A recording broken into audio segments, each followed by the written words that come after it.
Baik, bismillahirrahmanirrahim. Assalamualaikum warahmatullahi wabarakatuh.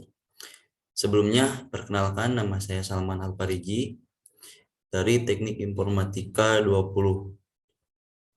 Di sini saya akan mempresentasikan mengenai organisasi komputer.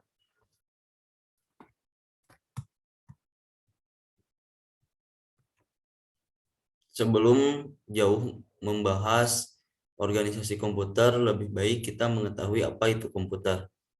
Komputer merupakan sebuah mesin hitung elektronik yang secara cepat menerima informasi atau masukan digital serta mengolah informasi menurut seperangkat instruksi yang tersimpan dalam sebuah komputer tersebut, serta menghasilkan keluaran informasi yang dihasilkan setelah diolah.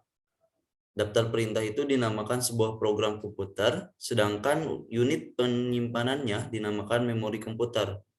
Selain itu, terdapat 5 bagian utama sederhana komputer yang memiliki fungsi tersendiri.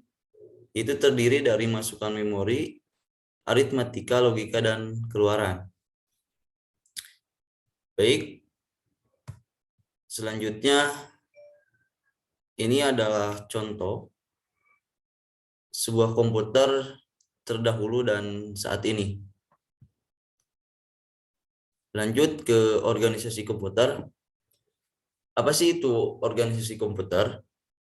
Organisasi komputer merupakan bagian yang terkait dengan unit-unit operasional dan interkoneksi antar komponen atau penyusun sistem komputer dalam merealisasikan aspek arsitekturalnya.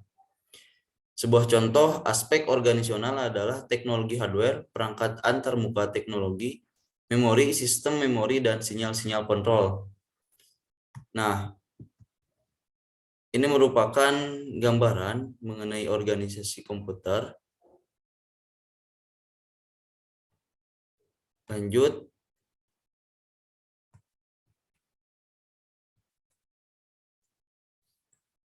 Yang pertama adalah istilah. Istilah itu terdiri dari instruksi mesin, yaitu fungsinya adalah untuk mengarahkan transfer informasi dalam sebuah komputer dan antara komputer dan peralatan I/O. Selain itu, bisa menetapkan operasi aritmatika dan logika yang akan dilaksanakan. Selanjutnya ada program, yaitu kumpulan daftar instruksi yang melakukan suatu tugas pada sebuah komputer. Yang selanjutnya adalah data. Data itu sebuah angka dan karakter dan kode yang digunakan sebagai operan oleh instruksi.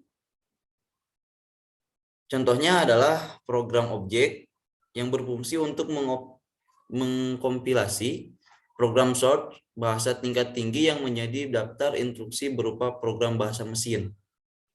Yang terakhir ada program sort, data atau masukan ke sebuah program komputer yang mentranslasikan program sort menjadi program bahasa mesin. Selanjutnya adalah bit. Bit merupakan tiap bilangan rumah karakter atau instruksi di enkode sebagai string biner. Dan ini ada gambarnya bisa diperhatikan.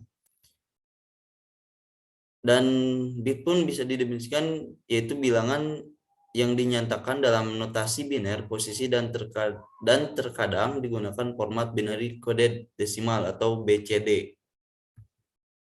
Selanjutnya ada unit input. Unit input ini berfungsi untuk membaca data sebagai penerima informasi terkode. Contohnya adalah seperti keyboard, joystick, mouse, dan mikrofon, dan lain sebagainya. Selanjutnya ada unit memori.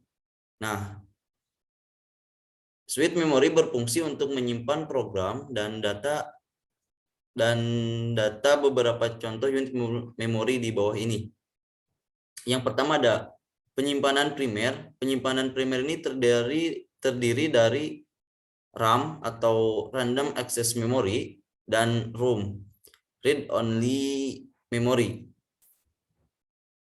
Yang kedua ada penyimpanan sekunder, yaitu penyimpanan berukuran besar untuk data dan program, terutama informasi yang jarang sekali diakses, yaitu terdiri dari disk magnetik dan tape magnetik.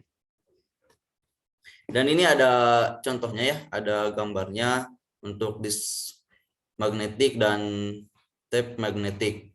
Selanjutnya yaitu unit aritmatika dan logika atau disingkat ALU. Itu sebuah tempat untuk mengeksekusi data dan informasi. Selain itu, ALU juga berfungsi untuk operasi perkalian, pembagian, serta pembandingan bilangan. Selanjutnya, ada unit output.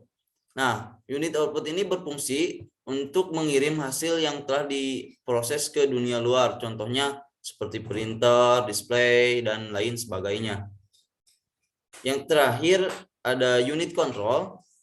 Unit control ini berfungsi untuk mengkoordinir seluruh unit memori, ALU, dan I/O. Selain itu, unit ini pun berfungsi sebagai pusat saraf pada sebuah komputer yang mengirim sinyal kontrol ke unit lain dan mengetahui keadaan unit tersebut.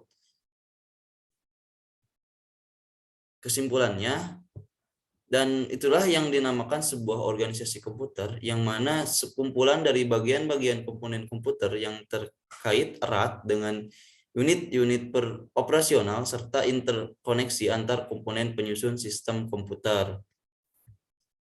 Dan sekian